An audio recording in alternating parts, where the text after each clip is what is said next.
चलिए, नमस्कार दोस्तों, आप सबका बायोलॉजी का प्रथम चैप्टर में आप सबका स्वागत है। आज जो हम जानने जा रहे हैं क्या पार्ट 1 का 12th बायोलॉजी और क्या कौन सी क्लास में हम पहुंचाने रहे हैं कि SBC सर या SBC क्लास। आप YouTube में सर्च कर सकते हैं SBC सर या SBC क्लास के माध्यम से आपको ये पहुंचा रहे हैं वीडियो, ताकि आपको सर्च करने में आसानी। एस से होता है स्टेट, बी से बिहार, सी से पूरा यूनिवर्सिटी या कंट्री, समझे। तो आज हम जानते हैं कि प्रथम कक्षा में हम जानेंगे ये बायोलॉजी के क्लास 12 में सबसे पहला होता है जैव। जैव विविधता किसे होता है आप जानते हैं कि जैव का मतलब जीवन, विविधता का मतलब भी, विविधता का मतलब भी। तो उसी में पहला क्वेश्चन लिखा है कि जीवन की अवधि। जीवन की अवधि में पहला आपको क्वेश्चन है कि जीव अवधि क्या है। तो जीव अवधि कहते हैं कि किसी भी जीव में जन्म से लेकर उसकी प्राकृतिक मृत्यु तक की समय को, यानी जो व्यक्ति जन्म लेता है उसको प्राकृतिक मृत्यु तक ही, उसी को हम क्या कहते हैं, जैव विविधता कहते हैं। क्या कहते हैं, जो जन्म से लेकर मरण तक की जो समय उसको दिया जाता है उसी को क्या कहते हैं, जीवन अवधि कहते हैं। क्या कहते हैं, जीवन अवधि। अगला क्वेश्चन है जनन या प्रजनन किसे कहते हैं।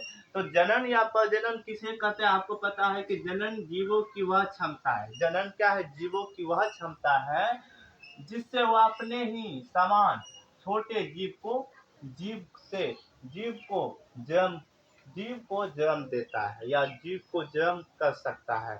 मतलब जीवन वो क्या है, प्रजनन या जनन मतलब जीवों की वह क्षमता जो अपने ही जैसा जीवों को क्या कर सकता है, जन्म कर सकता है या उसको पैदा कर सकता है, उसी को हम क्या कहते हैं, जनन या प्रजनन। आपको पता है कि जन्म के इस पीढ़ी को, इस संसार को, मानव की अस्तित्व या किसी भी प्राणी की अस्तित्व को कायम रखने के लिए जनन भी जरूरी है। अगर जनन नहीं होगा तो क्या हम सब रह सकते या हमारे पूर्वज यहाँ रह सकते। इसीलिए जन्म से लेकर यानी जनन जीवों की वह क्षमता है जो अपने ही संतति, छोटे संतति का निर्माण करता है, उसी को हम जन्म कहते हैं।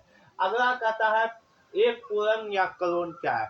एक पूरक, यहाँ देखो नामेश हो गया, एक पूरक या क्लोन क्या है। तो एक पूरक या क्लोन कहता है कि बैक्टीरिया, कवक, प्रोटोजवा, सेवा, बैक्टीरिया, कवक, प्रोटोजवा, सेवा तथा अनेक पौधे जंतुओं में ओवरलैपिंग होते हैं। जिसमें ओवरलैपिंग हो तो वो एक पूरक या क्लोन होते हैं। एक पूरक या क्लोन होते हैं जिसमें क्या हो, ओवरलैपिंग, जिसमें क्या होता है, ओवरलैपिंग। जैसे बैक्टीरिया, कवक, प्रोटोजवा, सेवा, अनेक, उसी को क्या कहते हैं, उसी को क्या कहते हैं, ओवरलैपिंग। देखो शैवाल में देखो हमने क्या लिखे हैं, अमीबा। अमीबा जब दो टुकड़े में हिलते तो अमीबा पर इस टाइप से, फिर जैसे जैसे ये केंद्रक बढ़ता है तो ये एक ऐसी केंद्रक बढ़ता है तो सामने एक घिंचा होती है।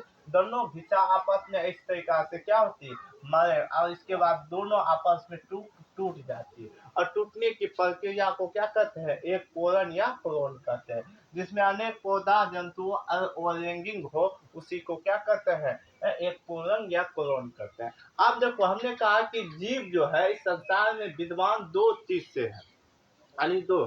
कहते हैं कि आप सब जाने कि एक ओवरलैपिंग होता है, दूसरा रैंकिंग। रैंकिंग के मतलब क्या हो गया, जिसमें दो जीव जो है अलग अलग हो, सब कुछ क्या हो, एक ही जैसा पर कुछ ना कुछ भिन्न हो, उसी को हम ओवरलैपिंग कहते हैं। रैंकिंग के मतलब देखिए कि सब कुछ और माँ बाप नाना उना सब एक के समान से ओकरे की कहबे, जिसमें दाल प्याज सब कुछ एक के साथ तब जाके सब्जी बनते है, ओकरा कहबे रैंकिंग। जब सिर्फ खाली तरकारी से ओकरा की कहबे, रैंकिंग, यानी ओवरलैपिंग। तो ओवरलैपिंग में हमने कहा कि दोनों को अंतर, अंतर मतलब उसको भेद, अंतर, तुलना जो भी करे तो उस अंतर हम जानते हैं कि रैंकिंग या ओवरलैपिंग या रैंकिंग में अंतर क्या है। पहला इन्होंने हमने लिखा है कि यह एक जनकीय होती है। ओवरलैपिंग में क्या होता है, यह एक जनकीय होती है, इसमें सिर्फ एक ही जनक आ सकता है, जबकि जबकि हमारे यह रैंकिंग में दो जनकीय होते हैं। देखते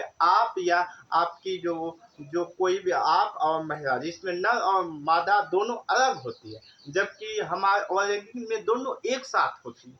अब दूसरा कह रहा है कि इनमें युग्मकों का संयम नहीं होता है। इसमें क्या होता है, जो युग्मक होता है उसमें आपस में खंडित नहीं हो सकता है, जबकि इनमें युग्मकों का संयन होता है। लेकिन इनमें क्या होता है, युग्मकों का संयन हम कर सकते हैं बहुत आसानी से। ठीक है?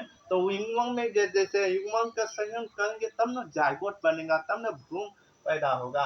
अगला है, इनमें संगति प्राप्त का आकार संरचना अन्य लक्षणों के समान होते हैं।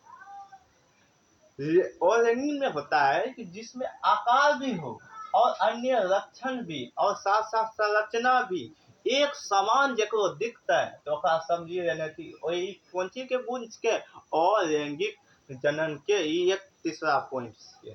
चौथा, इसी में क्या कहता है, लैंगिक में इसमें क्या होता है, इनमें प्राप्त संतति का संरचना आकार एवं अन्य लक्षण क्या होती है, भिन्न भिन्न होते हैं। यानी इसमें जो संरचना भी आकार और दोनों अलग अलग होते हैं। आप सब जानते हैं कि आपकी फेस और नर की मादा की फेस दोनों अलग अलग होती है या भिन्न भिन्न होते हैं, और आपकी शरीर का स्ट्रक्चर भी अलग अलग रूपों से बांटा जाता है। उसी को क्या कहते हैं हम, लैंगिक जनन का एक तीसरा पॉइंट होता है। तो आज हमने 3 पॉइंट को लैंगिक में क्या होता है, एक जनकीय होती है, जबकि लैंगिक में क्या होता है, एक जनकीय होती है, जबकि लैंगिक में क्या होती है, 2 जनकीय होती है।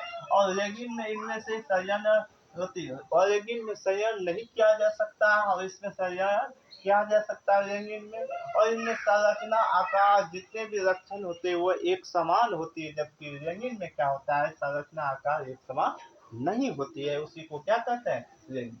अगला है 5वां क्वेश्चन, हमने आपको बताया है कायिक प्रबंधन। कायिक जनन क्या है, कायिक जनन का मतलब क्या होता है ये समझते हैं। तो कायिक जनन कहते हैं पौधे के पुष्प से को छोड़कर, पौधे के जो पुष्प है उसको हम छोड़ देते हैं, छोड़कर पौधे के किसी भी शारीरिक भाग, पौधे के किसी भी अब शारीरिक भाग को, जैसे जड़, तना, पत्ती, ये कायिक से नए पौधे का क्या कर सकता है, निर्माण कर सकता है। यानी इसमें क्या होता है, कायिक प्रजनन में सिर्फ पुष्प, पुष्प मतलब उसी के फूल का छोड़ के जड़, तना, पत्ती, कायिक कायिक कायिक कायिक जनन कराते, जिसमें जड़, तना, पत्ती सब रहे थे, ओकरा तोड़ी के दोसरो जगह लगा देबै, फूल लगेबे तो फूल से नहीं होते, सिर्फ जड़, तना, पत्ती लगा के देखे हो कि कोनो भी गाछ जैसे सजना के थली काटी के दोसर जगह लगा रहे थे, फिर उत्पन्न हुए थे कहने कहने को काम कौन प्रबंधन लागल रहे थे, कायिक जनन लगे, उसको कायिक जनन रहते। तो कायिक के निर्माण क्या होता है, पुष्प के खाली छोड़ी के जब तना जब भाग रहे थे उसी नए पौधे के जन्म क्या देते, की कहवे, कायिक जनन। अगला है मोनोकॉर्पिक। मोनोकॉर्पिक, मोनोकॉर्पिक होता क्या, मोनोकॉर्पिक एक क्या है, एक मोनोकॉर्पिक एक पौधा है, और जो क्या है, वैसे जीव जो जो जीवन में सिर्फ एक बार पुष्प देता है, मतलब वैसे जीव जो जीवन में सिर्फ एक पुष्प देते हैं, जैसे बांस हो गया, ओबेन अवेंग हो गए थे। तो बांस, अगर इनमें टॉपिक होता है कि इनमें से कौन पुष्प पुष्प जीवन में एक बार पुष्प देता है, तो वो बांस, बांस कौन पुष्प, तो वो बांस या अवेंग, अवेंग।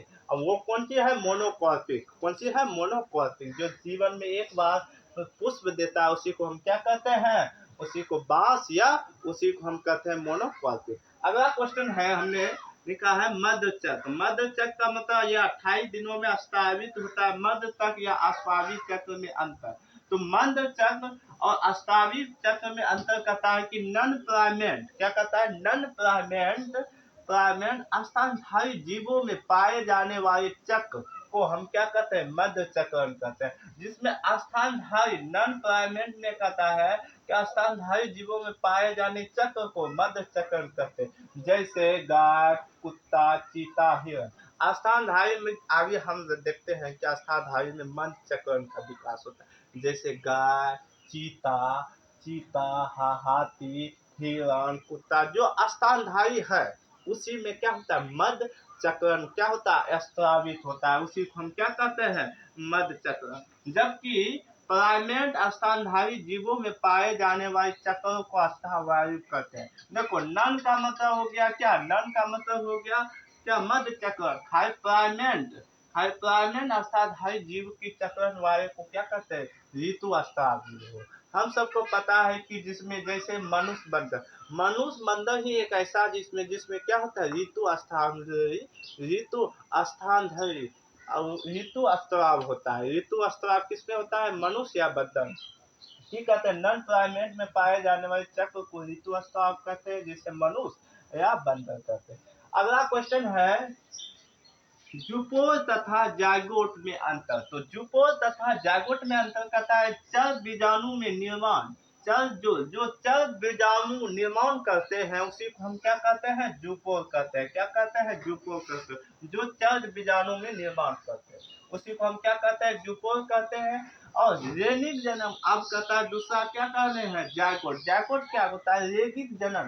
हम जानते हैं कि मनुष्य कौन सी जनन है, वो तो रेगिक है। तो रेगिक जनन में करने वाले जीवों को युग्मक के पश्चात क्या बनता है, जायगोट। यानी रेगिक जनन में जीवों को युग्मक द्वारा संयन करने के पश्चात, यानी दोनों चीज आपस में टच होती है, तो टच करने के पश्चात उसी को उसके रूप में क्या बनता है, यानी क्या बनता है, तो जायगोट बनता है। क्या बनता है, जायगोट बनता है, जिसके बाद भ्रूण या शिशु का निर्माण होता है। अब नंबर क्वेश्चन है जीवों में लैंगिकता क्या है। जीवों में लैंगिकता ये ऑब्जेक्टिव क्वेश्चन होता है, आप सबको पूछा जाता है। जैसे मक्का गहू, गुड़हल अरहुल नारियल, इसमें क्या होता है, नर और मादा दोनों एक साथ होते हैं। यानी ये क्या हो गया, एक दो लिंगी या उभय लिंगी, ये हो गया उभय लिंगी या क्या हो गया, दो लिंगी, उभय लिंगी या दूसरे। एक होता है समकालिक कवक। समकालिक कवक में हो जाता है एक जोक होता है और एक में टेप वर्क होता है। जोक और टेप वर्क कौन वर्क होता है, समकालिक कवक। ये ही क्या है, द्विलिंगीय का भाग है, इसमें दो प्रकार की चीज होता है। अगला है खजूर सतुर भांग पपीता जंतु गाय सांड मसूर। नर और मादा क्या होती है, अलग अलग होती है। नर और मादा क्या, जिसमें अलग अलग होती है उसी को एक लिंगी या लैंगिक। और विषम जालिक में क्या कहता है, विषम जालिक भी होते हैं। क्या होती है, विषम जालिक होते हैं। सब सबर करो, आएगा। संजय भैया फोन कर, अभी हम फुर्सत नहीं थे, हमारा विचार नहीं। तो युग्मक संधारित क्या है, युग्मक स्थानधारी क्या है। युग्मक स्थानीय क्या कहता है, नर तथा मादा युग्मक के बनने के बाद क्या होता है, नर तथा मादा युग्मक के बनने के बाद एक प्रकार से संग्रहित होकर युग्मक की क्रिया करते हैं। यानी जिसमें क्या होता है, नर और मादा बनने के पश्चात एक ही प्रकार संग्रहित में युग्मक की प्रक्रिया करते हैं, उसी को क्या कहते हैं, स्थानधारी युग्मक। देखो युग्मक में होता है स्थानधारी में दो चीज आपको बता दिए कि नर का मतलब होता है पुरुष और मादा का मतलब स्त्री। तो नर में जैसे नर में क्या होता है, एक चरणशील होते हैं। नर जो होता है उसमें ज्यादा हार्मोन बनता है, जिसके कारण क्या होता है, उस ज्यादा हार्मोन के बनने को हम क्या कहते हैं, टेस्टोस्टेरोन। क्या कहते हैं, टेस्टोस्टेरोन। उसको क्या कहते हैं, टेस्टोस्टेरोन। और ये एक चरणशील होता है, इसमें अत्यधिक बनता है, इसलिए क्योंकि ये मादा के भ्रूण तक पहुंचाने के कार्य करते। जैसे पुरुष सब में क्या होता है, जैसे जितने भी लड़का सब है ओकरा सब में की बनता है, कौन हार्मोन, तो टेस्टोस्टेरोन हार्मोन। तो वहाँ की वो की हुए थे, चरणशील हुए थे। अगला है मादा क्या होता है, चरणशील होते हैं और इसमें एस्ट्रोजन बनते हैं, इसमें एस्ट्रोजन के हार्मोन बनता है। और ये क्या होता है, इस महीने में ये बाल, दूसरे महीने में एकलाता, यानी इसमें अलग अलग, इसमें भी दो अंडर। ये क्या होती है, अस्ताबंद होती है। क्या होती है, अस्ताबंद। कम नर तथा मादा कुछ सेवा कवक योग चरण से होते हैं। काम